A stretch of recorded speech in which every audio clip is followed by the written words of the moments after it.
8장 전처리기와 타입 데프. 8.1 전처리 명령과 매크로. 8.1.1 전처리.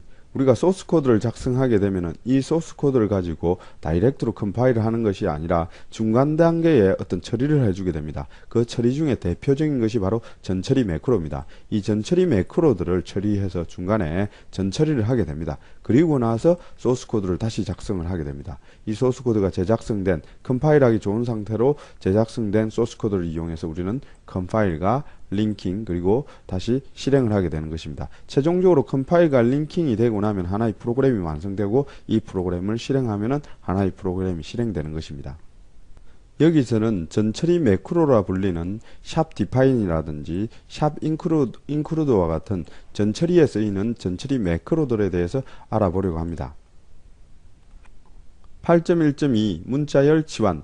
이 샵 디파인 같은 경우에 컴파일 하기 전 단계에 특정 문자를 치환하는 역할을 합니다. 예를 들어 보면요, 샵 디파인 탑 만이라고 했습니다. 이 탑이라는 글자를 만나면은 만으로 치환을 하라는 이런 의미가 됩니다. 이럴 경우에 탑 자체가 만이 되어 버리기 때문에 탑을 상수라고 불리는 것입니다. 샵 디파인으로 상수를 선언해서 쓰는 그런 효과가 있습니다. 여기 보시면은 탑이라고 이렇게 쓰였죠. 그러면은 컴파일 전 단계의 전처리기에 의해서 이것은 만으로 교체되기 때문에 이것을 상수라고 부르는 것입니다.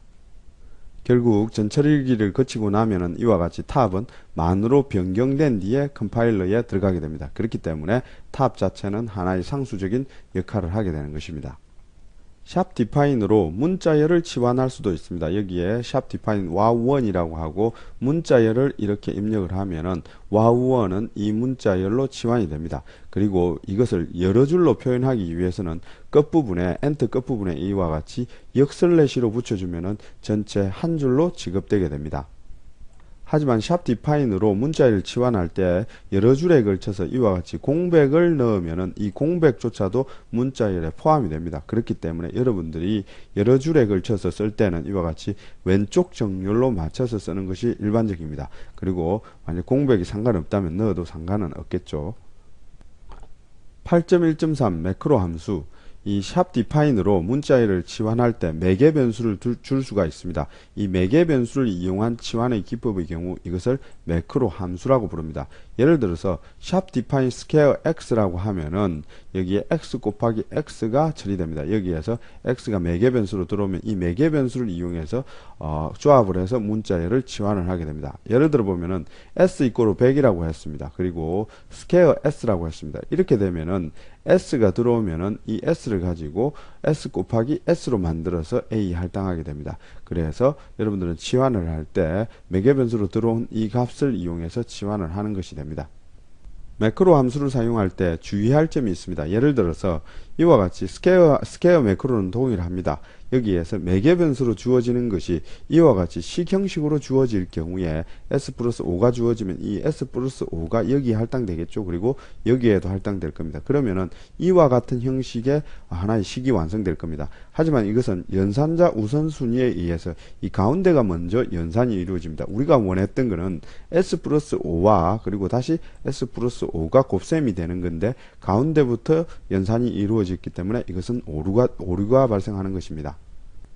이러한 문제를 해결하기 위해서는 매개 변수로 들어오는 이 매개 변수에 모두 다 가로로 묶어주면 됩니다. 이와 같이 가로로 묶어주고 다시 이것을 가로로 묶어주면은 이와 같은 연산자에 의한 오류는 발생하지 않습니다.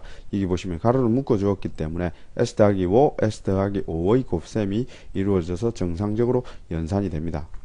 이 샵 디파인을 이용한 매크로 함수 같은 경우에는 전처리기를 이용한 치환 함수입니다. 하지만 C99에서는 프로그램적인 inline 함수라는 것을 제공합니다. 이 inline 함수 같은 경우에는 함수명 앞에 inline이라는 키워드를 붙여주면은 함수가 호출될 위치에 코드가 통째로 추가되는 형식으로 함수가 사용됩니다. 그렇기 때문에 매크로 함수 같은 경우에도 코드가 그대로 그 부분에 추가가 되는 형식이죠. 이 inline 함수가 샵 디파인의 매크로 함수의 발전된 형태라고 보시면 됩니다. 그래서 정리를 해보면은 샵 디파인으로 매크로 상수는 컨스턴트 상수로 발전을 했으며 매크로 함수 같은 경우에는 inline 함수로 발전했다. 이렇게 생각하시면 되겠습니다. 8.1.4 샵을 이용한 매크로. 이 샵 매크로부터 알아보도록 하겠습니다. 여기에 매크로 함수에서 x라는 매개 변수가 들어왔을 때 이 x를 단순히 x로 사용하면 그대로 이 x가 들어가겠지만 이와 같이 샵 x로 사용하면 이것이 하나의 문자열 형식으로 바뀌어 버립니다. 예를 들어 보면요, 여기에 myMacro 5 곱하기 3이라고 입력이 되었을 때 하나는 샵 x로 들어가고 하나는 그냥 x에 들어가게 됩니다. 이렇게 되면은 첫 번째 것은 문자열 형식으로 들어가고 두 번째 것은 그대로 5 곱하기 3이 그대로 들어가게 됩니다. 그래서 여기에 5 곱하기 3의 첫 번째 것은 이와 같이 문자열 형식으로 들어갑니다. 그리고 두 번째 것은 그대로 5 곱하기 3이 그대로 들어가게 됩니다. 마찬가지로 2 곱하기 3 더하기 1이라고 이와 같이 입력이 되면은 첫 번째 것은 이와 같이 문자열 형식으로 들어가고 두 번째 것은 그대로 이렇게 들어가게 됩니다. 그리고 여기서 한 가지 알아두실 것은요, 문자열이 이와 같이 두 개가 이렇게 나란히 나올 경우에는 이 두 개를 묶어서 출력이 되도록 됩니다. 프린트F에서는 문자열을 이렇게 분리시켜서 출력을 할 수가 있습니다. 다음으로 샵샵 매크로입니다. 이 샵샵 매크로 같은 경우에 매크로의 매개 변수로 A와 B를 받았을 때 이 두 개를 붙여서 출력을 하게 됩니다. 예를 들어서 여기에 샘플, 2라고 이렇게 입력이 되면 내부에서 샘플은 A에 그리고 2는 B에 이렇게 입력이 돼서 이 두 개를 붙이겠죠. 그래서 결국 int sample2라는 변수가 하나 만들어집니다. 마찬가지로 ABC가 있는데 이것은 int ABC라는 변수가 만들어지며 콤2, 4는 24라는 수가 하나 만들어집니다. 그리고 콤 10, 4는 104라는 수가 만들어집니다. 그래서 여기에 아래쪽에 보시면은 sample2와 ABC라는 변수를 사용하는 것을 볼 수가 있습니다. 8.1.5 내장 매크로 C 언어에서는 기본적으로 컴파일러나 소스 코드에 관련된 정보들을 얻어내기 위해서 내장하고 있는 매크로들이 있습니다. 그 매크로들 중에 대표적인 것을 알아보도록 하겠습니다. 컴파일된 마지막 날짜를 의미하는 date라는 매크로가 있습니다. 그리고 소스 코드가 마지막으로 컴파일된 시간을 의미하는 time이라는 매크로가 있습니다. 그리고 소스 코드가 마지막으로 수정된 시간, 날짜와 시간을 알려주는 timestamp라는 매크로가 있습니다. 그리고 현재 소스 코드의 파일 경로를 의미하는 파일이라는 매크로도 있습니다. 그리고 현재 소스 코드의 줄번호를 출력하기 위해서 line이란 매크로를 이용하면 되겠습니다. 그리고 컴파일러가 ANSI C 표준을 따를 경우 1로 정의되는 stdc라는 매크로가 있습니다. 현재는 C++ 컴파일러이기 때문에 이와 같이 두 번째 확장 C++이란 이 부분이 출력될 것입니다. 8.2 타임과 CPU 클락 측정. 8.2.1 현재 시간 출력. 이번에는 현재 시간을 구해서 출력하는 예를 보도록 하겠습니다. 일단 현재 시간을 구하기 위해서는 그 시간 정보를 담을 time underbar t라는 변수를 하나 선언해야 됩니다. 이것은 단순히 long형 변수 정도 생각하면 되겠습니다.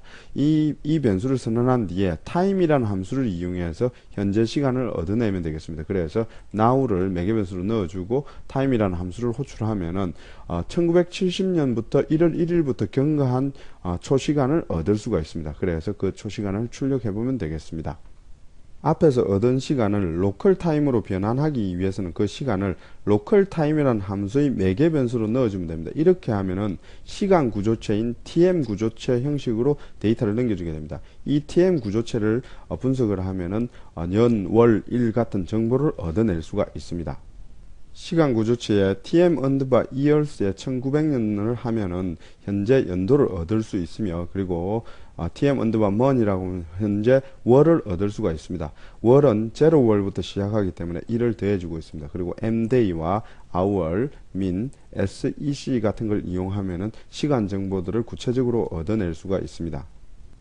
그리고 현재 시간을 문자열 형식으로 빠르게 얻기 위해서는 ctime이라는 함수를 이용해서 앞에서 얻은 시간 정보를 넣어주면 되겠습니다. 이렇게 하면은 시간 정보를 하나의 문자열 형식으로 빠르게 출력을 할 수가 있습니다. 다음으로 날짜와 시간에 더하기를 하는 예를 보도록 하겠습니다. 제일 먼저 시간 정보를 얻어내야죠. 그래서 time 함수를 이용해서 시간 정보를 얻어내고 있습니다. 그리고 이 시간 정보를 이용해서 로컬 타임 객체인 tm 구조체를 얻어내고 있습니다. 그래서 로컬 타임이라는 함수를 호출해서 now를 넣어주고 tm 구조체 t를 얻어내고 있습니다. 그리고 이 t를 복사를 해서 s에 다시 복사를 하고 있습니다. 그리고 이 s를 변경을 해서 더하기를 해보도록 하겠습니다. S의 날짜 정보에 여기에 tm 언더바 mday, 즉 일정보에 30을 더해주고 있습니다. 이렇게 하면은 30일이 더해지게 됩니다. 그리고 초정보에 tm 언더바 sec에 10을 이렇게 더해주고 있습니다. 이럴 경우에 일반적인 날짜가 30일 정도 있다고 한다면은 30을 더해줄 경우 60일이 되어버립니다. 그렇기 때문에 일반적인 날짜를 넘어서 버립니다. 그래서 정확한 날짜로 다시 만들어주기 위해서 make time이라는 함수를 호출합니다. 여기에 s를 매개변, tm 구조체 s를 매개변수로 주면은 정확한 시간으로 재조정을 하게 됩니다. 그래서 이전 시간과 더해진 시간을 이렇게 출력을 해볼 수가 있습니다. 8.2.2 수행시간 측정하기. 이번에는 C 언어에서 작업 시간을 측정하는 방법을 알아보도록 하겠습니다. 일단 이 포문이 작업이라고 할 때 포문 앞에서 시간을 측정하면 되겠죠. 여기서는 C 언어에서는 기본적으로 제공하는 클락이라는 함수를 이용해서 시간을 이렇게 먼저 얻어내면 되겠습니다. 그리고 다시 작업이 끝나고 난 뒤에 클락이라는 함수를 이용해서 시간을 측정을 해서 이 정보에서 끝난 시간에서 시작 시간을 빼면은 작업 시간을 얻을 수가 있습니다. 이 클락 함수가 리턴하는 정보는 클락 언더바 t라는 형식의 정보입니다. 이것은 단순히 1000분의 1초 단위의 정수형 롱형이라고 생각하면 되겠습니다. end 시간과 그리고 start 시간을 빼주면은 1000분의 1초 단위의 시간을 얻을 수가 있습니다. 그리고 이것을 초시간으로 바꾸기 위해서는 clock per second, 즉 이것은 그냥 단순히 1000입니다. 1000으로 나누어주면은 초시간을 얻을 수가 있습니다. 그래서 end 빼기 start를 해서 clock per second로 나누어줘서 초시간을 얻어내고 있습니다. C 언어에서 기본적으로 제공하는 함수의 경우에는 1000분의 1초 정도의 시간만 측정을 할 수가 있습니다. 이것을 해결하기 위해서는 OS에서 제공하는 시간 측정법을 이용을 해야 됩니다. 윈도우즈의 경우에는 Win32 API를 이용해서 시간을 측정하면 되겠습니다. 커리 퍼포먼스 카운트라는 함수를 이용해서 현재 작업 전의 시간을 얻어내면 되겠습니다. 그리고 작업 이후에 커리 퍼포먼스 카운트라는 함수를 이용해서 작업이 끝난 다음에 시간 정보를 얻어내면 되겠습니다. 이때 매개 변수로 주어지는 것은 large integer라는 구조체 정보입니다. 이 구조체를 매개 변수로 주면은 시작 전에 시간 정보를 얻어내고 끝난 뒤에 시간 정보를 이렇게 얻어낼 수가 있습니다. 커리 퍼포먼스 카운트의 경우에는 거의 클락 단위의 시간을 얻어냅니다. 그래서 이것을 초시간으로 환원하기 위해서는 현재 CPU의 클락을 얻어내야 됩니다. 현재 CPU의 클락을 얻어내기 위해서 커리 퍼포먼스 프리퀀시라는 함수를 이용해서 현재 CPU의 클락을 이렇게 얻어내고 있습니다. 이제 시간 정보를 만들어야 되겠죠. 그래서 end의 cut part라는 시간과 그리고 start의 cut part라는 시간을 빼서 frequency의 cut part를 이렇게 나누어지면 초시간으로 얻어낼 수가 있습니다. 8.2.3 매크로 속도 측정. 앞에서 우리가 클락 단위로 시간을 측정하는 방법을 배웠습니다. 그 방법을 이용해서 매크로 함수와 일반 함수의 속도를 차이를 알아보도록 하겠습니다. 그리고 먼저 여기서 매크로 함수를 먼저 이렇게 호출을 하고 있습니다. 그리고 call scare라고 해서 일반 함수를 이렇게 호출하고 있습니다. 내부의 내용은 동일한 내용의 함수를 담고 있습니다. 그리고 여기에 매크로 함수를 호출하기 전에 curry performance count라는 함수를 호출해서 클락 시간을 얻어내고, 그리고 매크로 함수가 끝난 이후에 curry performance count라는 함수를 호출해서 시간을 측정을 하고 있습니다. 이 두 시간을 빼면은 이 매크로가 함수가 호출된 클락 정보를 얻을 수가 있습니다. 마찬가지로 일반 함수에서도 curry performance count라는 함수를 호출하고, 그리고 끝난 이후에 curry performance count라는 함수를 호출해서 클락 정보를 이렇게 얻을 수가 있습니다. 그러면은 매크로 함수와 일반 함수의 속도의 결과를 확인해 보시기 바랍니다. 8.2.4 inline 함수의 속도 측정. 이번에는 inline 함수와 일반 함수의 속도를 측정해 보도록 하겠습니다. 그래서 여기에 scale a라는 함수에는 inline이라는 키워드를 붙였습니다. 그리고 scale b라는 함수에는 그냥 일반 함수로 이렇게 두었습니다. 이 상태에서 이 두 함수를 호출해서 속도를 측정해 보도록 하겠습니다. 여기서 inline 함수를 먼저 5번 호출을 하고 있습니다. 그래서 5번 호출하고 curry performance count를 inline 함수를 호출하기 전에, 그리고 inline 함수를 호출한 이후에 이렇게 호출을 해서 클락 시간을 구하고 있습니다. 그리고 다시 square b라는 일반 함수를 5번 호출하고 그 전에 클락 정보를 얻고 끝난 이후에 시간 정보를 얻어서 시간을 측정해 보면 되겠습니다. 여기에 측정을 한 결과가 나옵니다. inline 함수가 약간 더 빠른 것을 알 수가 있습니다.